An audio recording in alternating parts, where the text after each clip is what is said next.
Zoning Commission meeting of September 20th, 2017. Our first item of business is to look at the agenda. Does anybody have any changes to that agenda, any additions, omissions? Anything on the agenda? Not a motion to approve the agenda would be in order. So move. Second. A motion and a second. All in favor say aye. Aye. And opposed, that motion carries. You have the minutes before you.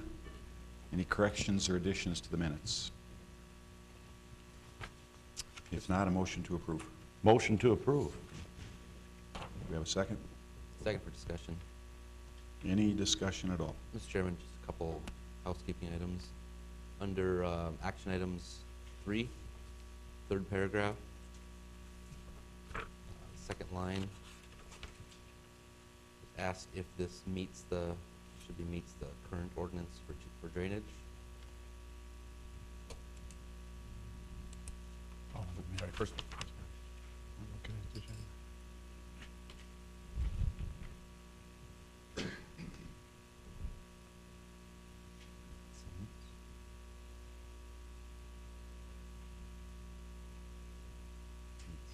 Meets. And then the looks like the fifth paragraph, Mr. Hadley stated maintenance for the development was assumed by the owner. He isn't sure if. I think this was turned, should be stricken. Wasn't sure if the stormwater facility was turned over yet.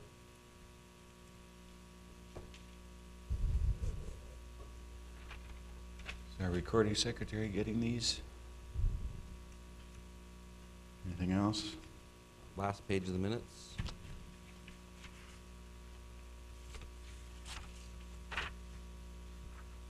Fifth comment down, Mr. Jackson stated it seems the issue is if this is allowed in R1. And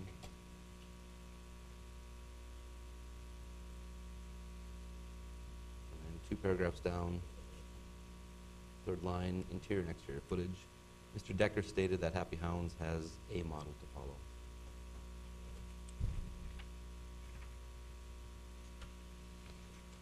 Thank you, Mr. Bollinger. Anybody else have anything with the minutes?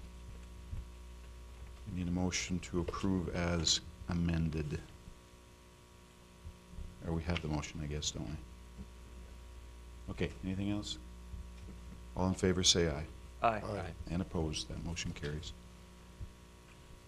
Okay, we will move to our first agenda item. Mr. Hadley, you're going to walk us through that? Yes, thank you, Mr. Chairman.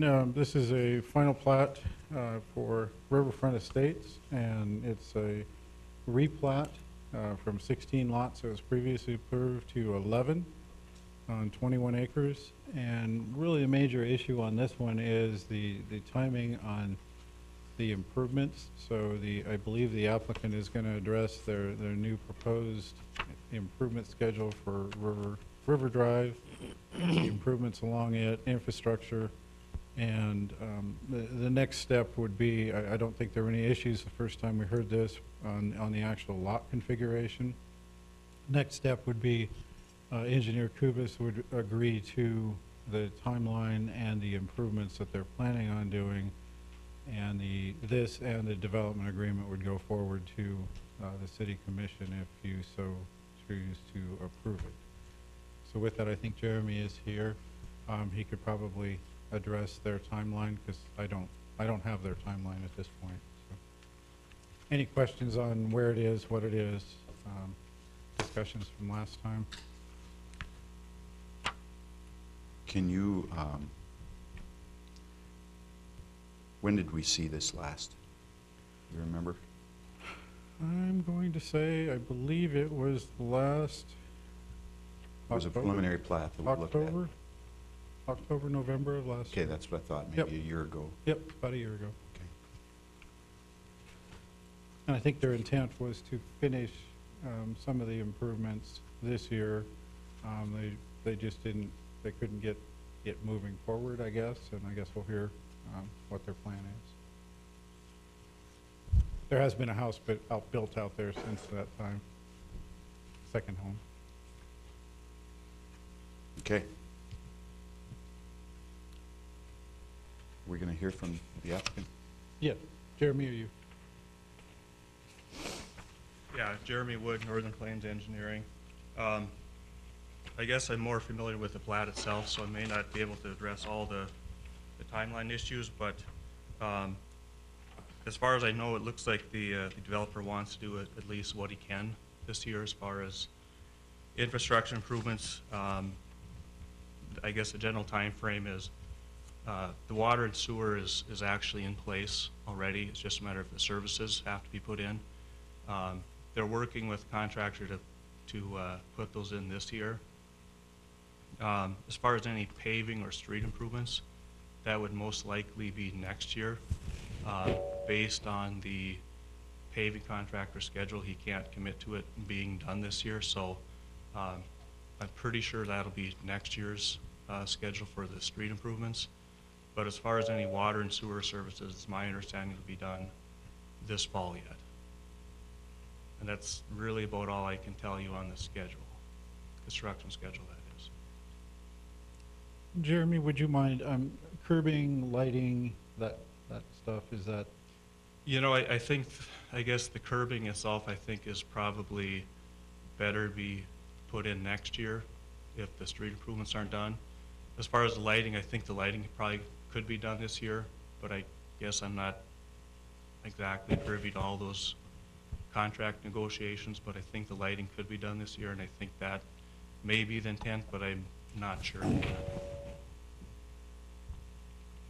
I think, Mr. Chairman, last time we heard this, one of the items, they needed to submit a street tree plan and a lighting plan, a schematic, and they did do that. I think we probably just need to hear Engineer Kubis, if the time frames before this can go to the city commission. Obviously, we're gonna have to work out this development agreement and make sure that it coincides with not only what your plan is, but what we see and can support.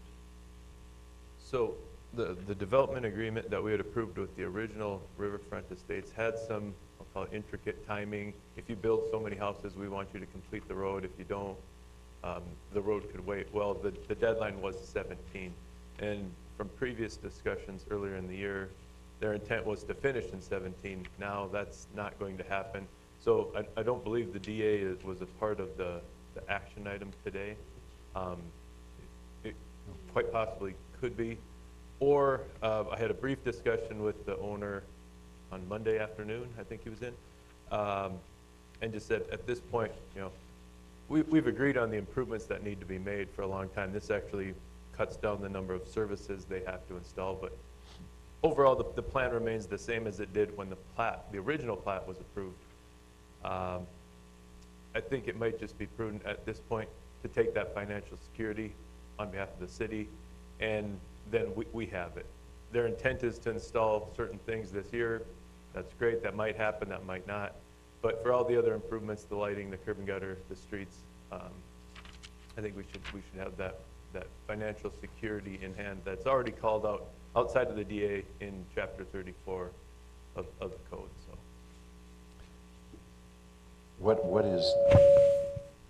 What is the extent of the street work that's going to be done? I remember this was really chewed on at the time the original plat was done. the work would really be reconstruction of the street. The entire street? The entire street, yeah. It'll be curb and gutter with the new street. So curb on both sides then, and, Correct. okay. A new intersection on the south end as well, so it worked a little The better. storm sewer was installed last year. I think I'm getting my years right. Well, I think the stormwater detention pond was installed, but there is some storm sewer Okay, within right. River Drive that would need to be installed as part of the street improvements. So there's been kind of a mix of stormwater improvements made, but not all of them. So my recommendation would be, instead of, you know, extending the time frame again, and this year, for whatever reason, it got put off, and the asphalt contractor is going to be out of town early this year. So I think it would be prudent for the city to just, you know, get that estimate like required in Chapter 34 and take that financial security assuming the construction will happen next year, maybe some of it with a nice fall will happen this year.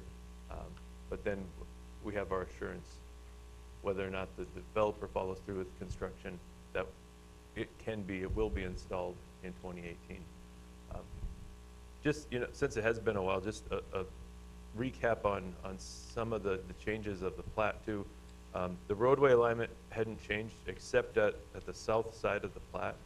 If you notice, or if you remember, the original plat and the way the road is today, it generally just veers off to the south or to the northeast if you're traveling east.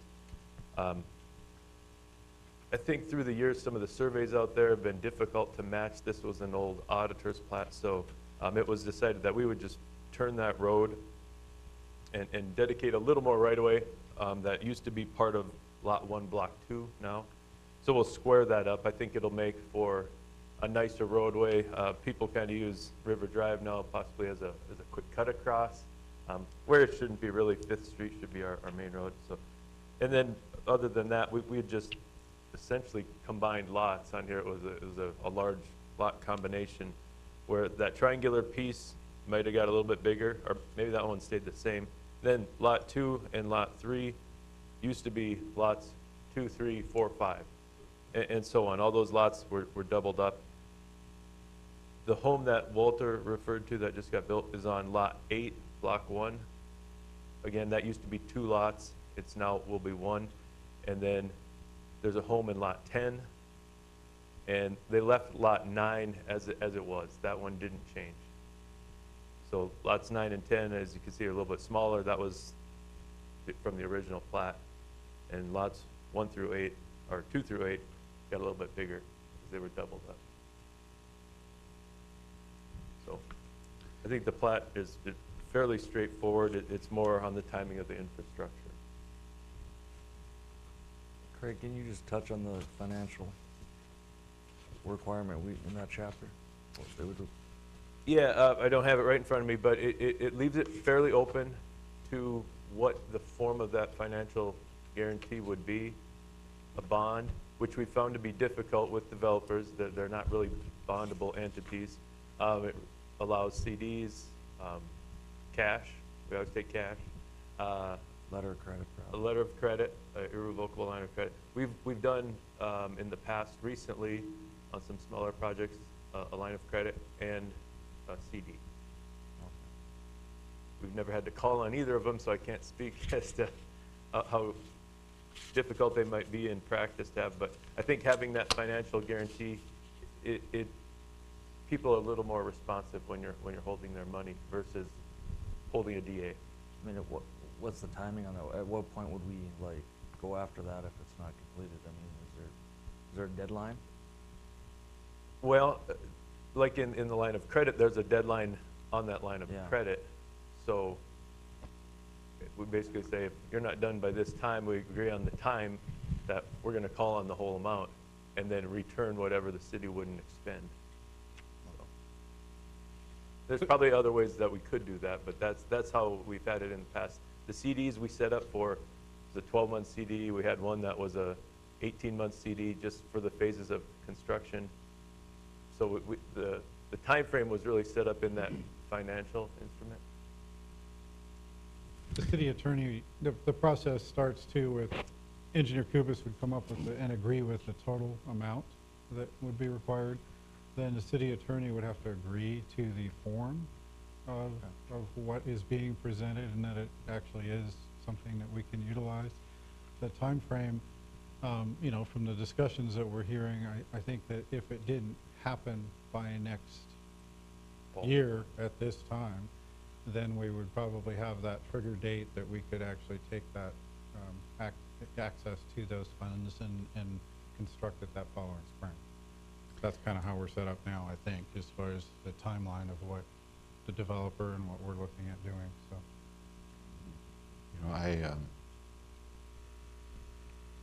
I agree with Mr. Kubis's recommendation and like the direction it's headed. A couple of things. I think we need to recognize that this is an unusual subdivision in that there's already a street there. Whatever that street may be, there is a street there. So the incentive for a developer to build a street maybe isn't quite as great as most new subdivisions. The other thing I want to point out is in that paragraph under recommendation, that last line, whenever I see this, that we're going to hang something on the issuance of building permits, a big red flag goes up for me. We really have to, whether it's this subdivision or any subdivision, because that means they can come in and sell all these lots and leave the requirement on the property owners. I know, and I don't like that either. That's happened before. I mean, I'd Yes. rather see something where they can't transfer any ownership until it's completed, because what happens is the builder buys the lot, and then he goes to the city to get a building permit and finds out he can't build on it, That's right. because the developer seems to forget to tell him that part. I just think, And he's already got his money, so then he's off the hook, so. Mr. Chair, one of the things that we've talked about doing in some other circumstances where that's happened with, like, for example, special assessments, where the developer doesn't share that information and it's not yet recorded against the property, is recording a notice of some kind with the county recorder. And so the city could require the developer to record a notice of the hindrance on the property, almost like a restrictive covenant, and then we can release that once, the city can record the release once the requirements have been met. So it would just be a notice that a building permit can't be issued until terms subject to the agreement between the city and the developer have been met. And at least it puts the property owner on notice. it is, Excuse me, Go can ahead. we restrict the transfer of ownership, though? The only way you can really restrict the transfer is with a lien of some kind. And so we don't really have the right to put a lien on property, and even if the developer would agree for some reason, I don't think the statutes would really support there's not a good mechanism for that. But recording the notice is almost like recording a lis pendens with the lawsuit, where at least it puts parties on notice and a title company will see that before a transfer can happen. So at least there's someone that can communicate that to the potential buyer. and I think that's good as far as making the buyer aware, but it can still leave the city with an issue with improvements. And I just hope staff hears that. To me, this should be in a real unusual case that we ever use building permits as a hammer of any kind. We shouldn't be doing it. In the past, we've also used certificates of occupancy. Mhm. So we wouldn't issue a certificate of occupancy until something was done. And then you've got a house built for a customer, and they can't transfer it, or they can't occupy it. I mean, and you're, like I said, you're not really hurting the developer, you're hurting the end user. So, I mean, we just need to really watch that. Mr. Chairman, maybe a recommendation to bring the discussion full circle.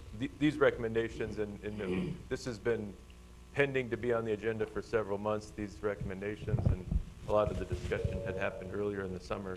So under recommendations said improvements are planned for completion by the end of 2017. We know that not to be the case. So we can say the end of 2018. I think it will be the case now. And that a financial guarantee, I don't know that we should say bond, but a financial guarantee shall be in place prior to approval of the plat, really. And then there won't be any building permits issued on these lots anymore if they don't record the plat. So then, and that might be to the end of the year, you know, that'd be okay, but at least there's no activity out there. If they want to start tearing up the road and start adding the services, whatever construction they could do, before that happens, we'd have, maybe that's the way we should word it, is that, you know, the financial guarantee would be in the hands of the city by the time any construction starts, infrastructure, municipal infrastructure, or future building, like private building permits. And we just have it, and we don't have to tiptoe around. I think the owner is agreeable to that. They understand that, you know, just like you said, every time this lot's sold, the city has a little less leverage on what happens in the development. Yeah, that's right. And the third thing, and it sounds like you have the understanding, but I know we didn't always have an understanding as to the extent of construction on the street. I'm hearing you say it's the entire street. Correct. Okay. Just so we have that clear with the developer. Mr. Chairman, I think, and the reason it's worded that way, because there's entitlement that already exists. And we worked with them on issuing a building permit for that second house that was constructed. And so right now, if they just walked away from this particular request, it would go back to the original development agreement, and there's still entitlement there that, that's why the building permit issue is kind of a bigger issue, because they could obtain building permits on all of those other lots that were created through the process the first time around. So that, it was more of a, not necessarily a standard that we'd use on every application. It's just that this one, and I think the applicant would agree, this one has drug on a little longer than all of us wanted it to. And it was more of an incentive to finalize everything prior to moving on with more construction out there, because those lots are entitled the way they exist today, based on this development agreement. So just to clarify, not necessarily a policy change that we're doing on all of them, but this one is a little different. Mr. Wood, anything else? No, I mean, I wish I could give you more answers, but I'm basically discussing the plat itself, not the DA. Thank you. Anything else, commissioners? Okay, this is a public hearing, so we'll open the public hearing and ask anybody who would like to speak to this final plat to step forward and give us any comments that you might have. Anybody? If not, we will close the public hearing. Look for any more discussion from commissioners. If not, we'll look for a motion.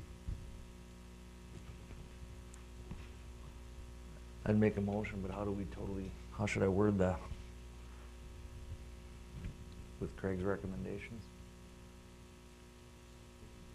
Subject to financial security prior to the final plat being recorded? Is that what we discussed? I think that's clean wording that covers us in any reasonable situation. I'd make that motion then. We have a motion. Do we have a second?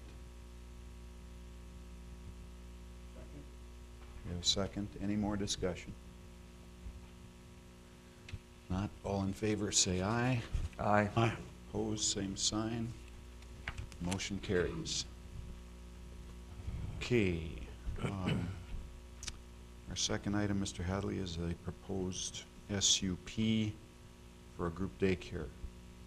Want to introduce that for us? Mr. Chairman, yes. This request is at 1373 First Street South in Dickinson. It's for a group daycare of 12 children. It's a home that was specifically purchased for this use. It is pretty well situated. The applicant has purchased the property, improved it with the help of family, and owns and operates a daycare right now, and I believe this site is already approved through the state for a family daycare. So she would like to bump that up for group approval for 12 children.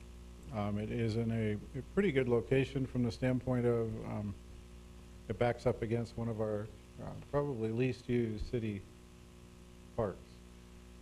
So she does have access across the alley to that. It's down south of Villard, next to the, that whole park is next to the railroad right-of-way. The state has approved it. I believe that building and fire still need to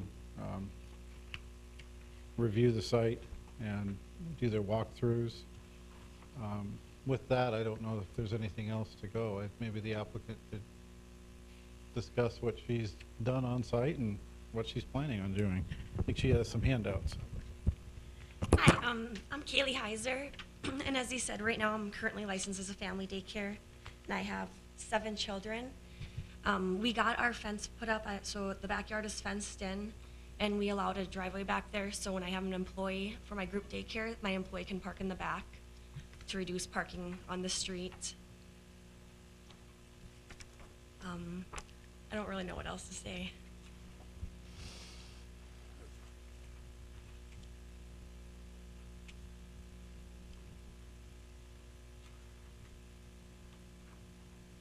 Well, thanks for coming in this morning. Does anybody have any questions for Ms. Heiser? Mr. Chairman, your family daycare is currently run out of this location? Yes. Okay. Yep.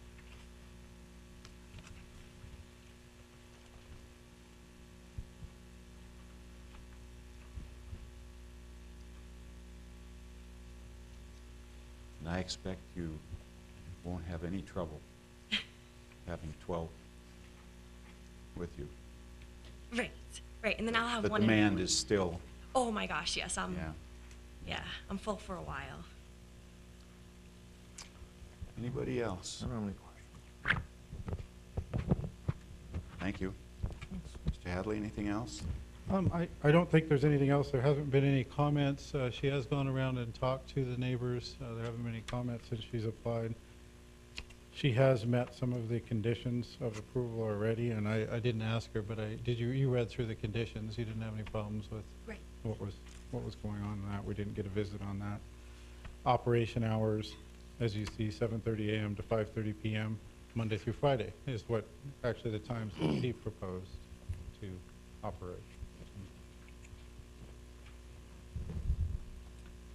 Okay, thank you, Ms. Heiser. We'll ask if there's anybody in the audience that would like to comment.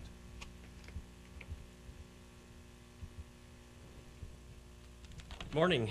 I'm Frank Hurt. I live at 1381 First Street South. I'm the house immediately to the west of the property in question.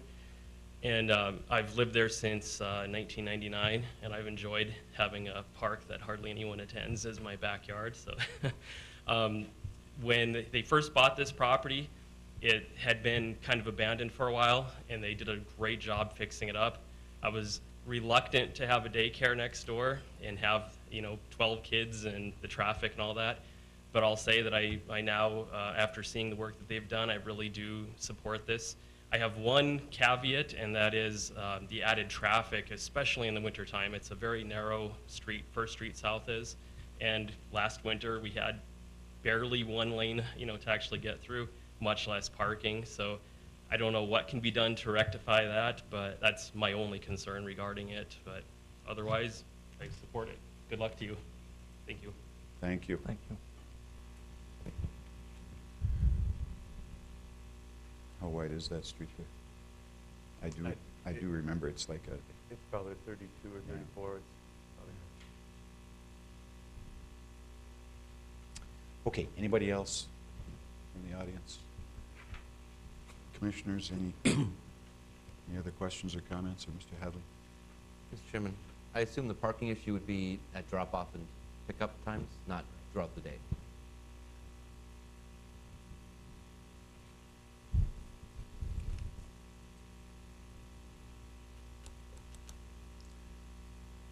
Okay, if there are no other comments, we look for a motion.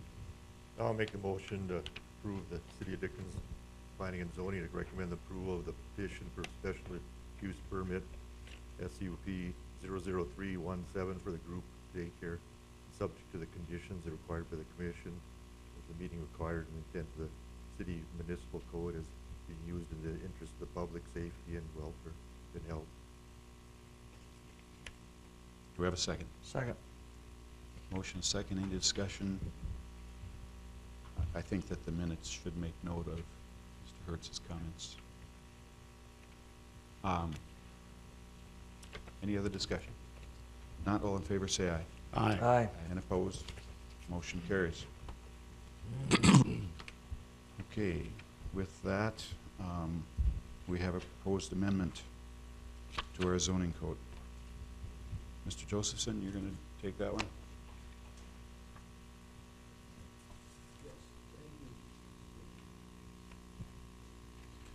Mr. Josephson, you seem to struggle with that microphone. We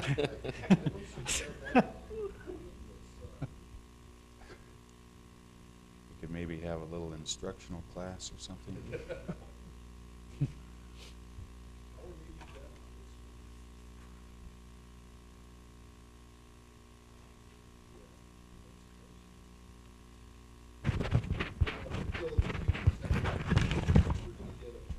got one right here. I think you should leave the dead battery in there, Mr. Steiner. Second that. Yes, Chairman Jackson. Good morning, Commissioners. Steve Josephson. You have before you a proposed amendment to section 39.04.005 of the Dickinson Municipal Code, and if approved, this would remove single-family attached as a permitted use and duplexes as a special use in the R1 low density residential zoning district. We had discussion about this during work session of the previous Planning and Zoning Commission meeting. And this is a case of going back and looking at the code, and from time to time we do this. We look at what's in our current code and look at what works and maybe what doesn't and what isn't appropriate. And given that the idea of the low density R1 zoning district is to promote single-family homes on larger lots that it would be prudent to remove both of those as uses that would be allowed in the R1 zoning district. Because of in the case of the single-family attached housing, that our code allows for 4,000 square foot lot for each dwelling, and does not really fit in with the minimum lot size of 7,500 square feet for the single-family homes, nor the concept of the R1 zoning district. In terms of duplexes, it's a similar reasoning. And I can tell you, since I've been here in July of 2012, I have never seen anybody come in for a special use permit for a duplex in R1 zoning. So you have this in front of you. Staff recommends approval, and I'm here to answer any questions you may have. Okay. I think we've actually looked at this 3 or 4 times in the last year or whatever. So our action today then, if we approve these revisions, would send it to City Commission for incorporation into That's correct. the zoning code. I'll agree with Mr. Josephson. I've been building here for 20 years, and I don't know that we've ever allowed it. I think it's been kind of we don't do it, but it was just a clean up thing, so. Sure. Anybody else have any comments?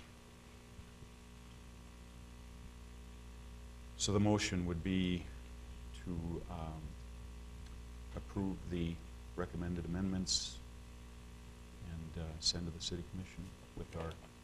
We have the motions on the second page. Okay, thank you. Mr. Chairman, move the City of Dickinson Planning and Zoning Commission recommend approval of the proposed changes to low-density residential zoning district as being compliant with the City of Dickinson Comprehensive Plan, meeting all the requirements of the Dickinson Municipal Code, and also being in the interest of public health, safety, and welfare. Mr. Chairman, if I could jump in before you go any further. This is a public hearing, so if there are thank you. any Thank public you. comments, Okay, we should ask for that. yep. Thank you. So we'll open the public hearing. If there's anybody in the audience that would like to comment on this zoning change, please come forward. Anyone? Now, close the public hearing. Thank you, Mr. Hadley. We do have a motion that we've recognized, so do we have a second? to the motion?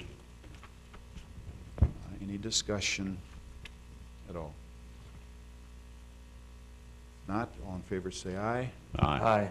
Opposed, same sign. Motion carries. All right. Our next item is the Renaissance Zone Amendment. Mr. Josephson, you're going to take that too. How's your mic Yes. working? Thank you, Chairman Jackson. Steve Josephson. What you have in front of you, this has been discussed at the last work session, and staff has updated the Planning and Zoning Commission on a proposed amendment to the existing Renaissance Zone development plan. When back in 2015, the legislature amended the Century Code, and it would allow the City of Dickinson to expand its Renaissance Zone from 25 blocks to 36 blocks. There's also a provision in the Century Code that allows for every government owned building within the Renaissance Zone, you can add in a half block. So given that, the, staff is presenting a revised Renaissance Zone plan, it would extend the number of blocks to 38 blocks, and also proposes to remove a number of unproductive blocks. Per state requirements, staff has sent letters to each of the property owners of the blocks that are proposed for removal. I know I spoke to one person about it who, basically the level of their improvements would not rise to the Renaissance Zone requirements, and I believe Planning Director Hadley has spoken to a couple of people, and I don't think that they've objected to it. Also, per your suggestion, Chairman Jackson, we've been on the circuit, we've been talking to different groups, and we're scheduled to talk to more of them. To date, the amendment to the Renaissance Zone has been endorsed by both the County Commission, the Dickinson Downtown Association, the Dickinson School Board, Dickinson State University, and Stark Development. We're going to make a presentation before the Parks and Rec Board, also the Builders Association and the Realtors, Badlands Realtors, and we're trying to get on the schedule for the Chamber of Commerce. And it's a good time to also refamiliarize people with the Renaissance Zone, that this is one of the things that the city is using to revise to promote its redevelopment in the downtown area and adjacent commercial districts. And the timing on this is good because Stark Development Corporation recently started a facade grant program. And I can tell you, many of the people who came in to see us about the Renaissance Zone, that's really what they were looking for. So that's one more tool that can be used to help with the revitalization of Dickinson's downtown. What you have before you is what we discussed at the last meeting. Staff is looking for a recommendation of approval so that we can send this on to City Commission. And if they approve it, we will send it on to the state. We have been working closely with Ricky Rarish, who's the State Renaissance Zone coordinator, and have kept her apprised of what we're doing, so that to make sure that we're on the right track as far as the state requirements are concerned. So staff is recommending approval. We're looking for a recommendation of approval from the Planning and Zoning Commission, and I'm here to answer any questions you may have. Questions for Mr. Josephson? One way to possibly market the advantages of the Renaissance Zone would be to send something out with tax statements. Might get people's attention. That's a great suggestion, and that's something we need to do a little bit more of, is publicizing it. People know about it, but it's certainly going to help if we can publicize this on a regular basis. I know one of the suggestions we had from Stark Development was to see if we can get a presentation on Channel 19, that could talk about both the Renaissance Zone and other similar programs, as well as the Stark Development's new facade program. I assume this is on our website? If not, it will be posted. Other questions for Mr. Josephson? Mr. Chairman, just one thing to add to Stephen's presentation. Utility bills, we use that a lot for whether it's urban forestry or whatever. We could definitely send a notice of the Renaissance Zone, and that it might be a little easier to coordinate, just because I'm already coordinating that effort. But if you think that would be helpful. And then Mr. Josephson said that I did speak with, spoken to 4 people now that are received letters that were being removed from the Renaissance Zone, and actually not one of them were concerned about it. Actually, a couple of them didn't really realize they were in it, but they really didn't have a project that they were contemplating doing anyway, and 2 of them realized that they were in it, and just chose they weren't going to take advantage of it. So what it does kind of show is that we are transitioning and moving our boundaries to areas hopefully will be supported by other property owners to take advantage of it. My comment was partly tongue-in-cheek, but I think that the average person doesn't realize the tax advantages that can occur in the Renaissance Zone. We're going to ask if there's anybody from the public that would like to comment. Mr. Jillick? Thank you, Mr. Chairman. I'm Ryan Jillick with Stark Development Corporation, and I would like to thank Mr. Hadley and Mr. Josephson for attending our meeting and presenting on the Renaissance Zone plan. I think it's, Stark Development as a whole definitely supports the project, and I think it's a valuable tool for us. I do also want to thank Stephen for, recommending that, we maybe get some time on Channel 19 if that's a possibility, because we do have a new program that's launched for both downtown as well as some dollars set aside for outside of downtown for facade improvements and renovation and to help increase commercial space within some of those areas. And so it's kind of a big program for us, and I'm glad that we'll be able to partner with and kind of get that word out. And so I think it is a very good tool, and I'd be more than happy to answer any questions regarding that, but I do definitely think the Renaissance Zone is a valuable tool for us. I wonder if it would be helpful, and maybe you mentioned this, Steve, I don't know, do a presentation before the Board of Realtors as they sell some of these properties in the College area that are rental properties, to at least have that knowledge. Chairman Jackson, we were going to present this week, and then they asked us to wait until next month, so we'll be in front of, they're on the list of people that we're scheduled to give presentations to. And it's probably something the city ought to consider doing on a regular basis, is touching base with these groups on a regular basis so that they're aware of this. Also, to let you know, the Renaissance Zone expires in 2019, so staff will probably be back next year to ask for a 5-year extension. And I know the rules on that recently changed. The legislature made some changes on the rules for expansion, but more than likely staff will be back next year seeking to, we just need to get some guidance from the state first as to how to handle that. Thank you, Mr. Jillick. Thank you. Anybody else from the public? Anything else from commissioners? Okay, we need a motion. I make a motion, we approve the Renaissance Zone as presented. We have a motion, do we have a second? I'll second that. Any further discussion? Not, all in favor say aye. Aye. And opposed? The motion carries. Okay, that takes care of our action items for today. We have a couple of work session items. Mr. Josephson, you're going to talk about the downtown zoning with us?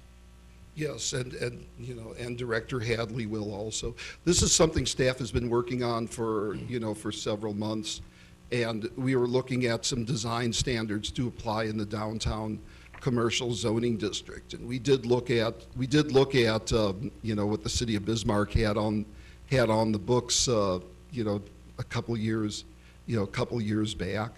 And the idea is not to be necessarily prescriptive, but just to have some standards, so that if a new building goes up in the DC zoning district, that it appear to be similar to the buildings that are around it, both in appearance and in height. And it also talks about remodeling of any structures that may become designated as historically significant, as well as if there are vacant lots or exposed walls, how to treat them so that there's not a look of abandonment, and also buildings where maybe it's vacant at this time. So we're just bringing that to you for discussion. We have been working with the Downtown Association on this, and I believe Director Hadley that they've been supportive of these standards. When we met with Stark Development yesterday, the president of the board actually mentioned, without knowing that we were going down this route, that he thought it might be a good idea to have something in the code so that, that there's a downtown feel, so that buildings look similar within the downtown area. So we just wanted to show this to you and get some comments and look for direction. And I'll ask Director Hadley if he has any additional comments to add at this time. Thank you, Stephen. If you look through this, we're encouraging multi-story development downtown, and right now we don't have any height limitation. We're proposing a 65-foot height limitation, and the reason we're doing that is basically the height of our tallest building. And there's nothing worse. I'm sure we've all traveled to areas. Dickinson has a history and has kind of a aesthetic appeal of the downtown, and I think we want to bolster the population and bolster the commercial activity downtown, but we also don't probably want to promote a 22-story mirrored building in the downtown, because it would stick out greatly, and I don't know that that's really something that we support based on all of our other standards that we have in place. So the promotion of multi-use buildings, as you look at some of the uses, we'd like to try to pare down some of the uses that maybe aren't as compatible with the downtown core. Obviously, I think we're doing a great job in having events, and there's a little more activity in the downtown core than just in the last few years that has been obviously pretty evident. I think there's an opportunity there for young professional groups to live in the downtown, work in the downtown, recreate in the downtown, have care in the downtown, shop, what have you. The downtown, actually, how the downtown goes is how the city of Dickinson will go. And really, if it's a healthy environment that's growing and prospering, the rest of the city of Dickinson will grow and prosper as well. So the densities of downtown, unfortunately, if we all decide to go to lunch or go downtown and shop today, that not necessarily is what supports and makes the downtown thrive. It's repeat, yes, from our patronage, but it's also people who live closely associated to this downtown core that patronize those areas and provide some livability and activity, as we drive down the downtown when we have events, even if we don't even know. There's sometimes when I drive by and I'm like, God, how did I know we didn't have an event going on today? Because we do have a fair amount of them. It's amazing to drive by, and what it does is it draws you to the downtown. I'll run to the post office, and I don't remember what event it was, but had to park at City Hall and go over there, and I actually made it all the way there and made it all the way back to my car, but it was very busy, and it was exciting to see. What I did after I went to the post office is I went through that event. I didn't stay there that long because, one, I didn't have any money. I didn't have any, I just kind of wandered through it. But added to the interest of what was going on there was just, I'm sure I'm not the only one that actually did that.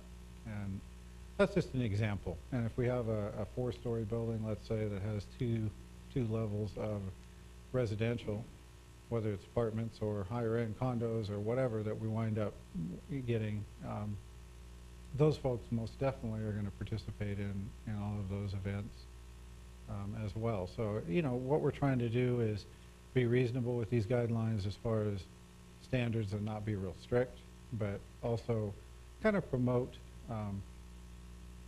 a higher density, if you will, in the downtown, but limit it, because once you get past a 6-story building, everyone, all human beings start feeling like ants. The scale gets kind of blown out of proportion, and you don't really feel like you're in a quaint downtown anymore. You feel like you're in a big city, and I don't know that that's what we're striving to do. So anyway, those are the comments that I have on this. Yeah, Stephen and I have been talking to a number of folks. The Downtown Association does support this. I don't have a letter in hand because I've asked Christie for 3 or 4 letters, and I know she's a very busy lady. I know she's committed that she will send them, but we don't have them in hand as of yet. But they've actually talked about it probably 10 times at the Downtown Association meetings, and they are all for us moving forward to try to help and support their effort to improve and kind of repopulate the downtown core. Okay, it appears that the proposed changes are mainly cleaning up the permitted uses, the height question.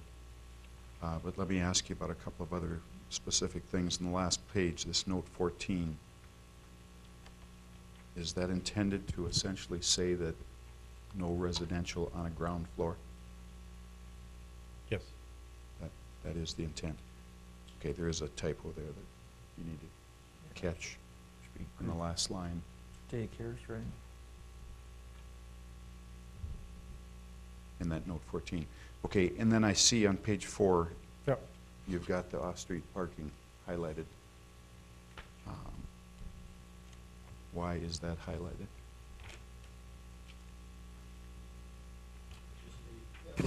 That just may have been a matter of not removing the highlight. Okay, so that is already in the ordinance? Okay.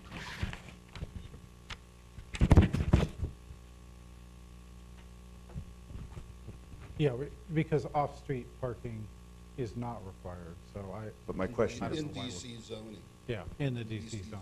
my question is, that's already That's included? That's already in correct. the ordinance, yes. Okay. If you go to our parking standards, Just a question with 15, exposed common walls. So if somebody tears down a building next to another ownership's building, who's responsible for fixing that exterior wall that's now exposed?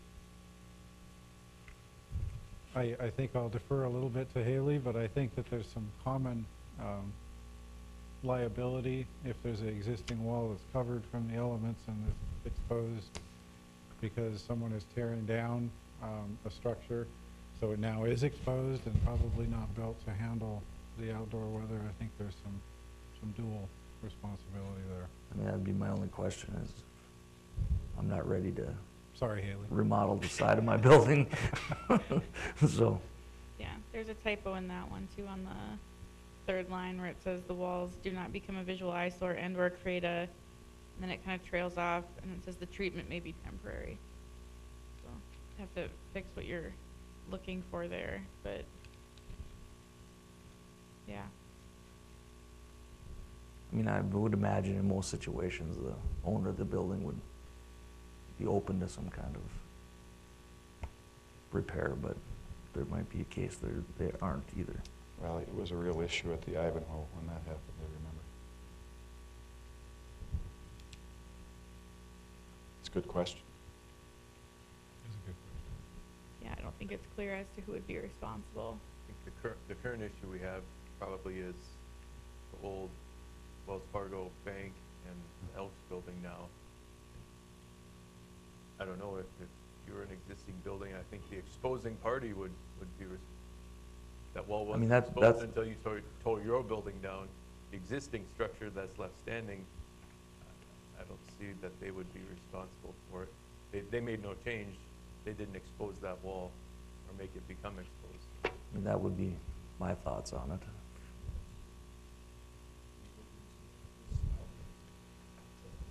There's no sense ignoring it, we may as well address it. Commissioner, we'll look at, we'll look at other cities and see how they did, how they did address that. On the one hand, yeah, you're right, it's not clear as to who addresses it. On the other hand, if you leave it exposed, so much that can hurt the downtown areas is visual appearance. And when buildings are abandoned or if something's torn down or a lot is left vacant, it's usually just, a lot of times it's just left to go to seed. And visual perception, especially in the downtown areas, can be everything. Amen. I agree with that. Other comments? Sounds like something staff should move forward with and I think so. formalize. One thing I did want to make the Planning and Zoning Commission aware of is this is going to be an administrative process. If there's an appeal process, the way we've written the code, since there's no downtown review board right now, that, you know, people could appeal this directly to the Planning and Zoning Commission if they felt that staff was not adhering or was being overly restrictive. Okay. But I feel that the staff has also crafted these in such a way that they're not going to be overly restrictive. Sure. Okay, you have what you need from us? Yep, thank you. Okay. And then we'll talk about pets a little bit. Ms. Crape?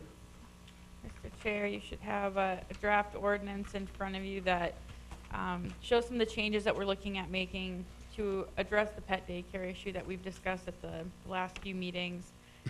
The requirements are the result of some research I've done on what other municipalities have used as far as their restrictions. I did recognize when we got here this morning that I'd written it for dogs in my head, still thinking that was the tract, but the rest of it is written for pets. So we will change all the references under section 3 where it's exclusive to dogs. We'll change those over to pets.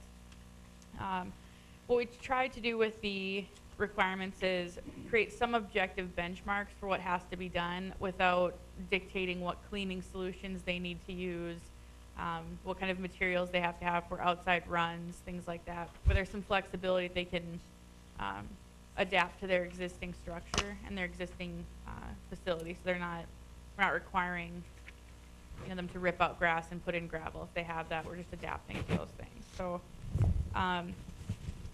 it talks about the temperature of the facilities. There's some square footage requirements. There's some requirements regarding walls and things being sealed to the effect that, if they have to clean them, it's not going to have, they won't have mold issues because they're constantly cleaning the walls, things like that. So there's some ventilation requirements, lighting in the area to ensure that a proper inspection can be done. Again, all the ceilings, walls, floor, furniture, everything has to be constructed or used in a way that allows it to be cleaned and sanitized regularly. We did require a washroom, basin, or sink to be there so that there's actually a space to do some of those cleaning. It doesn't necessarily have to be in the area where the dogs are, but just available to the proprietor. And then, again, equipment available for waste removal and cleanup. That there's an area where they can isolate a sick or injured dog. And then again, we did talk a little bit about the outdoor dog area where the materials they'll use and how they clean it, how regularly, things like that. And then again, we just did a 75 square foot per dog minimum, or pet per minimum area. I looked at Mrs. Uran's operation and she has 90 square feet per dog that she has, not including her own pets, but the dogs that she keeps in the daycare area. So, and that doesn't include the outdoor space. I just did the indoor space because during the winter they can't fully utilize the outdoor space. But even just using her garage, she's got 90 square feet, so she would be fine. So I kind of use that as a benchmark, but a lot of other communities had 75. So they couldn't dedicate like their whole house and have 40 dogs. they technically could if they want to. What would prevent that was some of the walls. Like typically your walls in your home aren't built so that you can constantly be sanitizing them without stripping all the paint off your walls. And so, but yeah, if they want to, for example, like buy an old house and then retrofit it and use the whole thing, they theoretically could, as long as they meet the other requirements. But I think the cleaning and sanitizing would prevent a typical whole home use. Other questions or comments for Ms. Craig?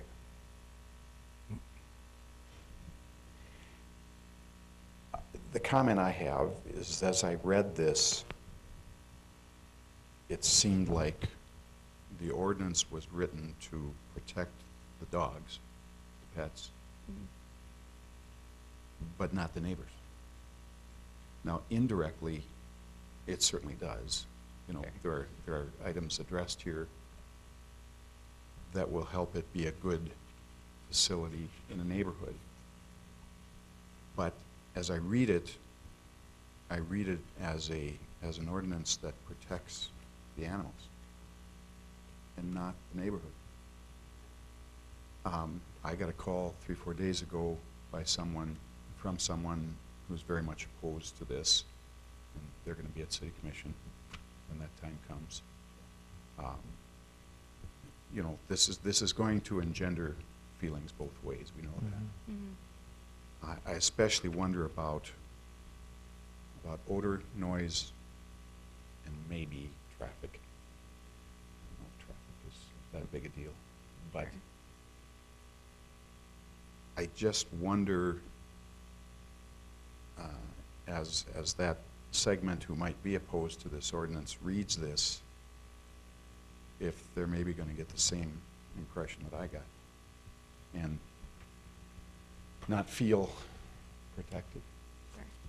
Some of the things, like, I understand the noise, I think there's some fencing requirements that'll shield some of they'll keep them contained to prevent trespassing by the animals. But the noise, I didn't include a specific requirement because there's already requirements in the code about barking dogs, but we can certainly replicate that here or do a higher standard if that's what the And I commission understand that feels. there is, Haley, but I wonder if Yeah, at least a absolutely. reference to it Sure. wouldn't be in order, Yep. And so then that the reader at least sees that it's acknowledged. Yeah, absolutely. The odor should be taken care of by all the cleaning requirements, specifically even the outdoor one where it says they'll be cleaned regularly, have to be rinsed. If there's grass, there's specific requirements. They can't just have dirt out there that's kind of just causing an issue. So some of that, but we can be more specific about that the proprietor will ensure that it's not a nuisance either in terms of noise or odor, because those are both unpleasant for neighbors, absolutely. And as far as the question about numbers, you know, I know as soon as we put a number in there, we're giving something for people to shoot at. You know, we can't be right with whatever number we pick. However, it seems there should be some practical limit. I mean, I'm probably open more to having it limited to 75 per square feet in the commercial zones, but in the residential, I think we should have a cap. I mean, we could still use that 75 per Sure. square feet, but with a cap of 10 or 12 or something, I think we should cap it at some point. That's just my personal opinion, in the R1, 2, and 3 districts. Maybe in the commercial districts, we don't have to do that, where they could buy a commercial building and have 50 dogs, you know, if they're in the right spot, but, I mean, that's just my thought. I mean, Yeah, that's, I think it just adds a little protection for the neighborhood too, if, you know, if they have a big detached shop that's 3,000 square feet on there, or 2,000 square feet, and pretty soon they have 25 dogs on a residential lot. I'm not sure we wanna go down that road.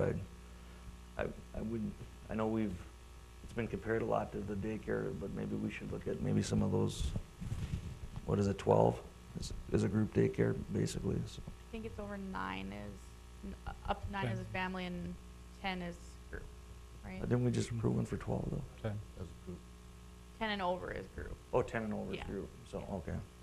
So, I mean, I don't know what that number is, maybe you guys have a 10, 12?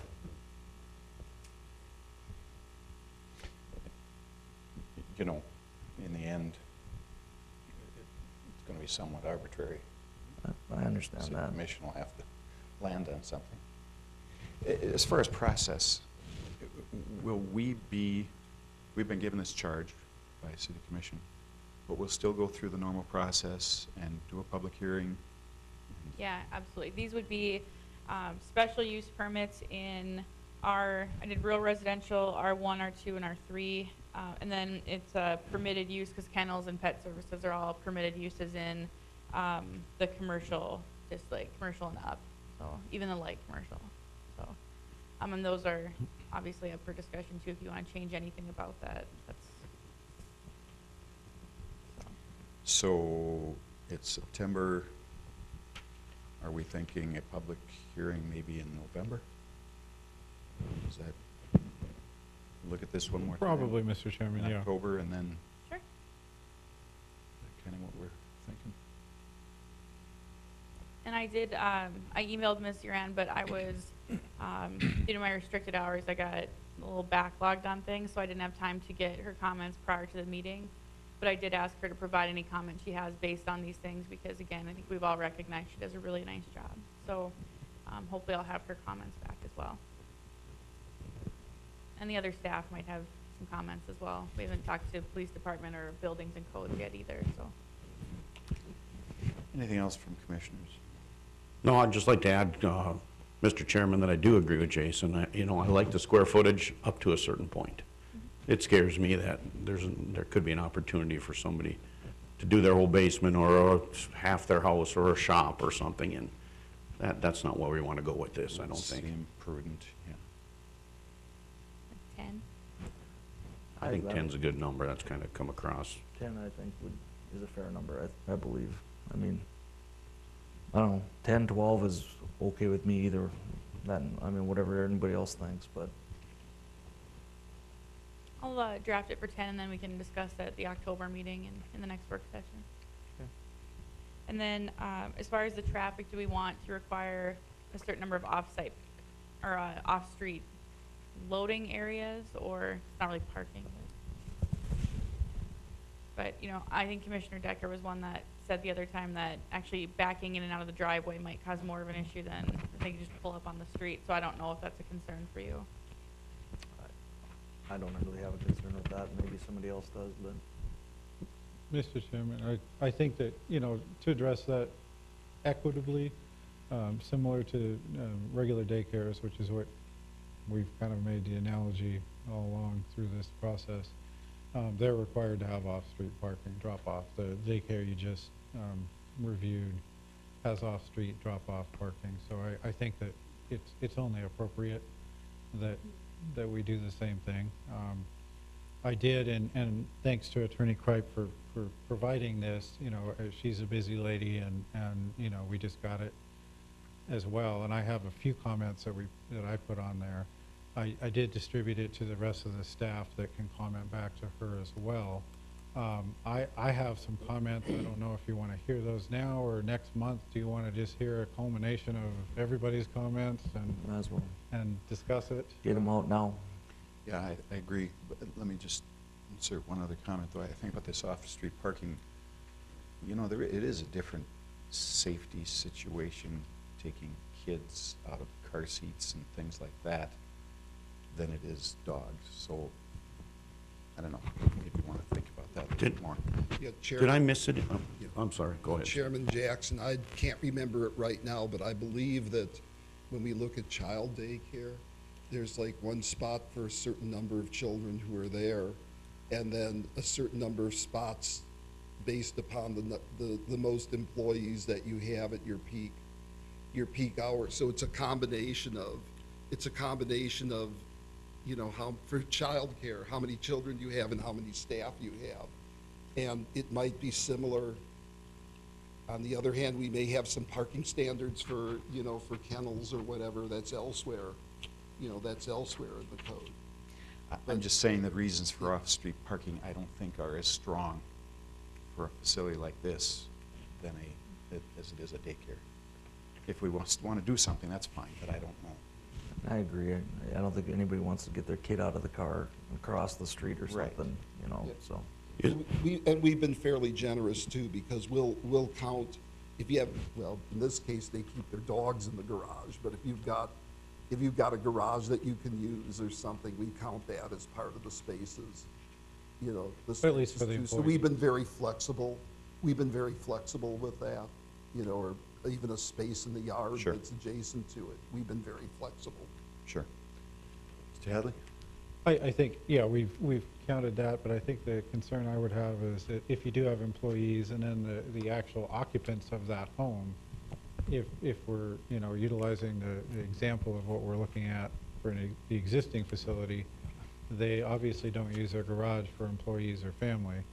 And if we require a drop-off area on site, that would be out front of their garage. they couldn't park there either, which means that they would be parking in the street, probably in front of other people's homes. So I think that, you know, it is an issue that, you know, we can't really look at the operation totally the way it is right now, and use that as a model, because if we incorporate some conditions that would require parking, would require some other things, it would alter the way that would have been reviewed and approved at the time.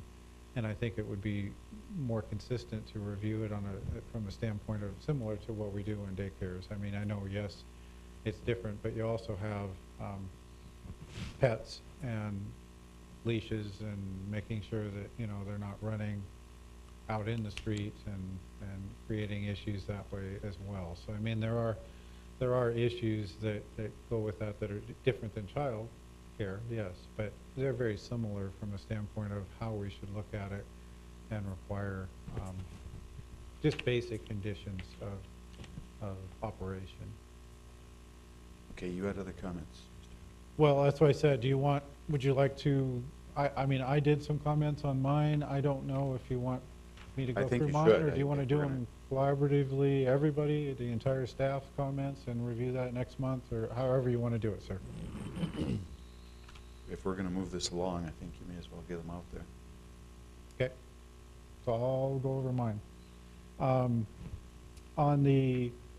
It should be pet daycare, and it should just say pet throughout the document. Single-family residence, Craig, do you want to, Craig had some, I don't want to take his comment because it was single-family attached. Well, there was a little bit of comment, I can't remember if it was at this meeting or a city commission meeting, saying, well, if we allow it in R1, typically it's allowed in R2, R3. And it said, well, no one would ever do that in R3. Well, until we get that application. So maybe we could define that it could be operated, this is in section 2, as a special use permit in a single-family detached dwelling in R1, R2, R3. I agree with That way, It's not an apartment or, it doesn't, we can't take their application if it's an apartment or a Townhome. townhome. And so you could be in that zoning, but it has to be in single family. I agree with that. Yes. Maybe include the agricultural zone for areas that we would consider this to be approved in or allowed in. I think that would be appropriate. DC, downtown commercial, you know, I don't know. We probably should at least have a discussion whether or not we think that's a good use for the downtown commercial core. I'm not saying it isn't, but we probably should just have that discussion based on some of the things that we're promoting and doing downtown. It does cater, as I said, I mean, to use some of the words that I used, if we're having young professionals live downtown and they have an area to do that, is it something we want to promote, though? I guess is just the question I want to throw out there. It's not a yes or no. As I said, pets should be listed throughout the document instead of dogs, because, you know, we don't want to do this again if someone does cats. And Yeah, I mentioned, I just I read it, know, so I know, it's you're good to- even busy. I just Yeah. read through it quickly too, and it's always good to have 10 people read it. I always appreciate when Haley reads my stuff. The runs, before I was considering having timeframes on when the runs could be used, and I still think that's kind of important, that not before 9 a.m. and not after 6 p.m. You know, they have operation hours, but there's a certain time that it may be not as appropriate for neighbors. So, you know, I just throwing that time frame out. You know, if we think it's 5 or we think it's whatever, I think that that's an ability for us to then once again protect the property rights for the adjacent property owners as they're coming home for dinner, not necessarily, you know, coinciding with the dog runs. Yeah, one of the reasons I didn't include specific hours outside of the hours of operation for different components is if you have a dog that has to go outside, are you not gonna let them out until 9? You know what I'm saying? Like, I have a dog, when it gets sick, you let it out when it wants out. Like, you don't want it sitting inside. So Right. that's one of the reasons I didn't, I set the hours from 7 a.m. to 7 p.m. But we can change those if that's appropriate. But I think you don't want to restrict when you can have an animal outside, because I think you're asking for a lot of complaints from neighbors who, if they're not really happy about the operation to begin with, and then they're not supposed to have a dog outside till 9 a.m. and they let them out at 8:30, you're gonna have buildings and codes, police department, everyone's gonna be getting a lot of complaints, so I think it's better just to set the hours.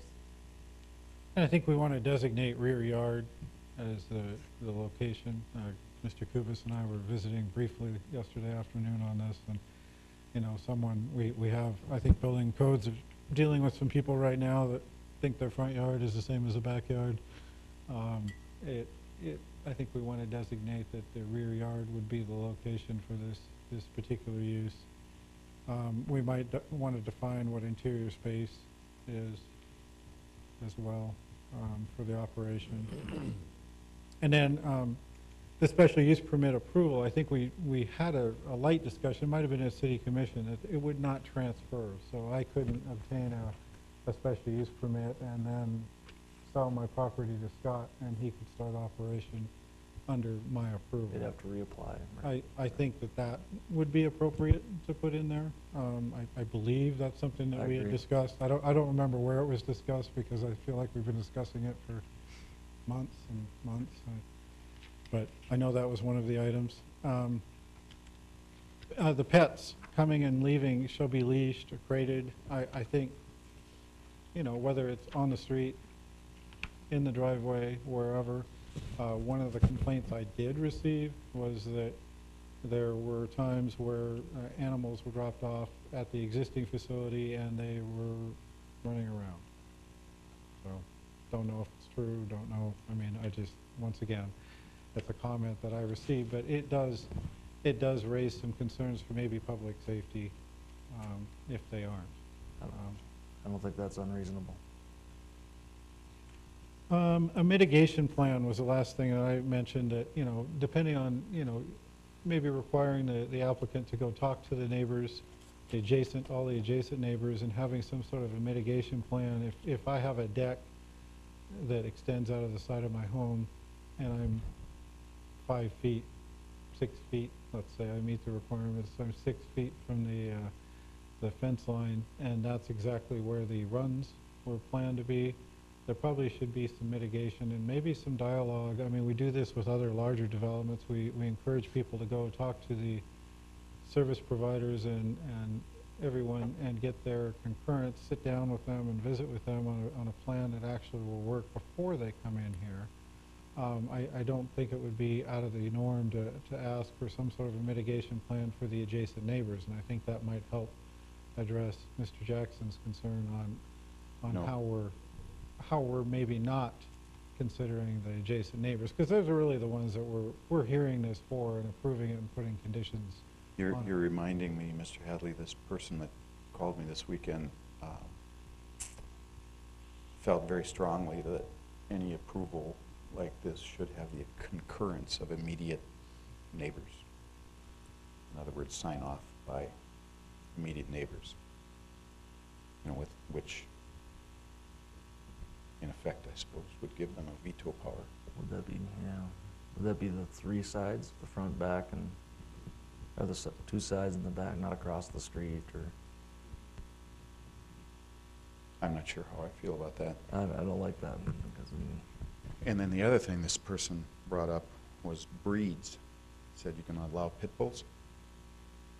Now, you know, there are cities that have ordinances that you can't have a pit bull even in the city.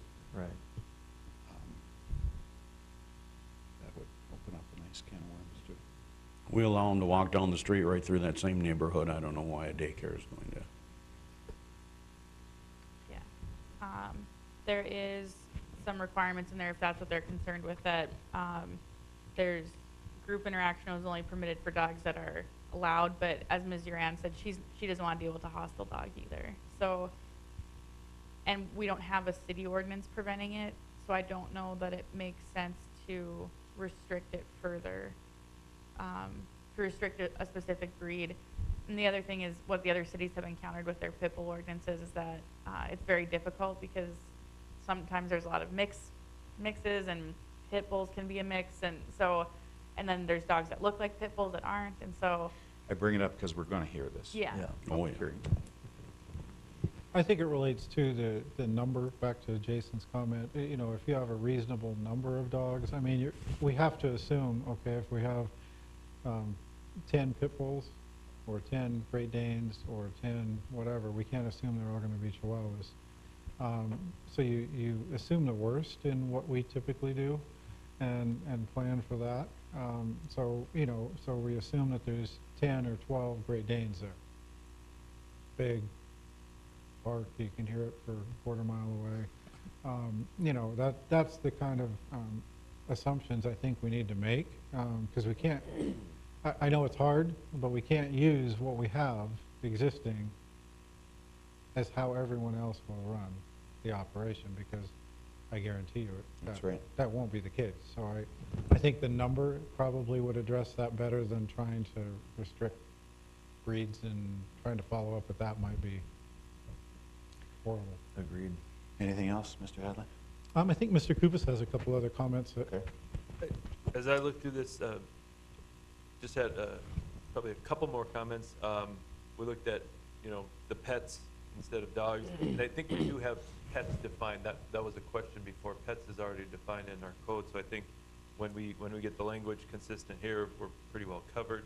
I think a question that will come up again and isn't addressed here is the complaint enforceability. Walt talked about it a little bit with the mitigation plan, but the complaint and enforcement of those complaints. We do have some other codes, property maintenance codes regarding sidewalks, where if you want to file a complaint with the city about your neighbor's whatever, we need your name, your address, your phone number. And you know, that came up in this process as well, is that the complaints or the concerns were anonymous. And we do address that in other parts of the code. I think it'd be good here, is that saying, you know, we understand people don't want to come out against their neighbor, and they want the city to be the bad guy, but we might field a lot of anonymous complaints if we don't address that. And then just wondering, a lot of, you know, items 1 through 12, again, they address the interior of the home, what your operation is going to look like. We don't address the exterior too much, unless I missed it, and certainly could have. But do we want to require some solid fencing or solid screening in that backyard area? That might, you know, just a thought. And then about that play area, I was misreading it as, you know, maybe the exterior area. So maybe we want to define that play area as interior, assuming most, if they have enough room interior-wise, their backyard is going to be plenty big to have that exterior dog run or just exterior area. To just specify that the 75 square feet is internal space It's only? internal, Okay. yeah. These detail things, I think you guys should continue to fine tune, you know, outside these meetings. You're going to think about enforcement in a much more practical way than we are, probably. Chairman Jackson, I just had a couple questions, or a couple of things I wanted to contribute. One I wanted to look at is if the point of zoning is to protect, you know, essentially evolved to protect single-family uses. And just looking at that, would considering, like, say, the number of pet care places that you could have on a block be something to think about? I mean, you know, if you have one, do you want to have like 3 or 4 right next to each other or behind each other, and then the area starts to lose its purpose, which is for single-family residential. If it's, say, there's an established childcare that's adjacent to that to a property, is this something that would be compatible? I think these are things that need to be considered, you know, as, you know, in terms of writing the ordinances. Concentration, the number of these in a certain geographic area, and also what's adjacent, you know, what's adjacent to it. Just a couple design things, and I think back to going to the dog parks. The dog park that the city has on the south side, and also looking at some standards that I looked online at an ordinance and also standards that were recommended for people who do pet sitting, especially for dogs, is number one, having a double gated system. And you've probably seen this if you've taken your dogs, you know, to the park, where you've got one gate to enter and then you close that behind you and then another gate so that dogs don't escape as you're bringing them into the place. And then the other thing has to do with fence height. You know, most dogs can't clear a 6-foot fence, but boy, some of them sure. If you've ever seen a husky jump or something like that, it's pretty easy for that to happen. So is 6 feet adequate? Is 8 feet adequate? These are just some things to think about. Think about when, as requirements. And I don't think those things are unreasonable. I mean, we have standards in our code to address other uses too. I think that those are some things that should be considered, is how are you going to, the whole idea of the special use permit is to say, well, we have something here that's kind of similar, but we're going to add some conditions to it so that it fits in and doesn't have a negative impact on the surrounding residences. So I think those are some things to think of as part of an ordinance too. I believe fence height's already restricted to 6 feet in the city, is it not? 6.5, I believe. 6 point, well, that's a maximum right now of 6.5 feet. Correct. What I'm saying is, for a pet care, do we want to have a minimum of 6 feet, just because of the nature of the business? I don't know that from an aesthetic standpoint, you're gonna want like an 8 or 10-foot fence next to a 6-foot fence in a residential area. No. I think that's gonna be more of an aesthetic issue, but But Well, I'd agree, but do we want 6? Is 4 enough? I think what I had put in as we were chatting was fencing shall be used to contain the pets in the designated run areas and to prevent any pet from leaving the designated pet area. Fencing shall be of a sufficient height to contain the pets. So if you've got someone who's only going to have small dogs, we have dog groomers that do that. If they only want small dogs, then they can have a 4-foot fence. So if they're going to have larger dogs, they should have the maximum allowable under the law. But is that something we can really condition, or to say we're only going to have small dogs? What if they change their business model? Are we going to make them change the fence size at that time? I think there should be some consistency across the board. And I don't know about you. I know we had neighbors with 3 big dogs, and boy, they got out. They had a 6-foot fence. They got out all the time. Over it, though? They got over it? Over it, under it. I mean, under I can see, but Correct. Over it. I've seen dogs that are 6 foot. Does the terminology in there say adequate, I believe is what you said? Right. Sufficient height to we're contain. If it's not adequate, the dogs are getting out, they're going to be in trouble. Yeah. It does wind up being an enforcement issue, and if someone comes in, I guess if someone comes in with a special use permit for 25-pound dogs and less, and that's a condition that we place on them, then that might be an appropriate way to say it. But if we're not going to get into the detail of how many small dogs versus large dogs, which I would suggest we maybe stay away from. we're getting too complicated. Who's gonna go weigh the dogs? Yeah, I mean, I think Leonard said he would like to. we're getting way too complicated. I mean, we either make us, so, I'm not opposed to a 5-foot or 6-foot fence. I mean, what do we require for childcare? Is there no side? Do they require a I think there is a privacy requirement. fence? Is it 6, 5? Yeah. What's the height? 4. They can't jump as high. They can't jump as well. Why They can't can I find climb. the fencing? I thought I had it in there and I must have moved it and didn't get it in there. So I added it while we were discussing. Okay. So it'll be in the next draft. Okay.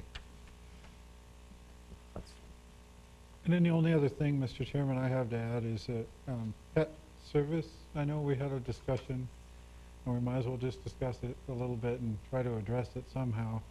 I don't think in this particular ordinance, we should probably preclude any accessory nail clipping slash hair grooming. I think the intent isn't to do that, is that right?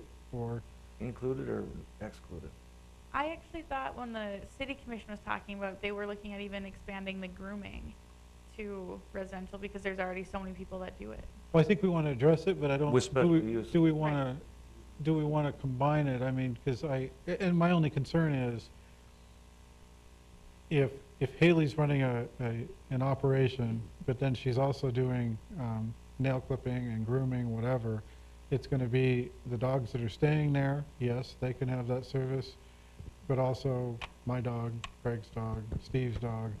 So then you wind up compounding that activity level that can come to the site. So I just, it's something to think about. I know we talked about it, and there again, it's a little hazy on what everybody really wanted to do, but I think this would be the time to address that. That we talked about maybe expanding the definitions to allow that with special use, but not particularly in this draft of the ordinance. Right, I think that was a separate It was a separate little discussion that came I, to the table. Because I know what you're saying, if we limit it to 10 and all of a sudden they got 3 dogs they're grooming, then, Yeah, I think we could add a restriction that they can provide, grooming services to the pets that are boarded there or that are cared there for the day. that would be reasonable, yeah. That was like the one I went to in Grand Forks. They didn't do outside grooming, like you couldn't just drop your dog off for a bath and pick it up. But if it needed a bath after it was done playing, they would clean it up for you before you put it in your car Right. and had mud everywhere. So Yeah, that would seem reasonable. I'm okay with that. Yeah, that would seem reasonable. Commissioner Jackson, you look like you. Pretty natural I mean, part of this whole thing, Yeah. I would think.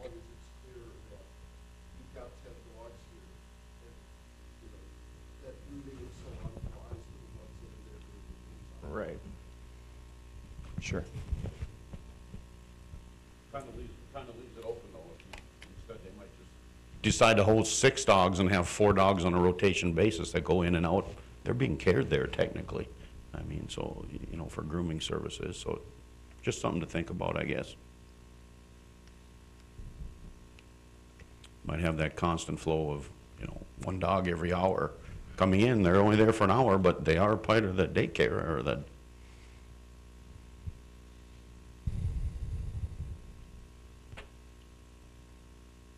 Well, I guess with that, we will gather the other collected comments from the other staff members and come back with something that hopefully we can then move forward on and maybe schedule a hearing in November. That would still get the December city commission. And I think we're still in the same time frame that we had talked about, I believe, Ms. Kripe, right? With the Okay. Anything else? Nope. Anything from anybody in the public? Doesn't look like it. Any other topic you want to bring up? Is it time to sing to you, Mr. Not Chairman? in a motion to adjourn. Steve Josephson, just wanted to let you know that Vision West is planning they're planning a seminar, I think it's on October 26th, to talk about the medical marijuana law and how it applies to zoning. So that'll be something that we can forward on to. I know I plan to attend that. There may be some zoning issues as to where the facilities could be placed and what the state law says. I would imagine we'll have to come up with an ordinance for that. Yeah, unless we defer to state law. I have wanna some find out more examples. about that. I have some examples. Motion to adjourn. Motion. Second, we are adjourned. Before you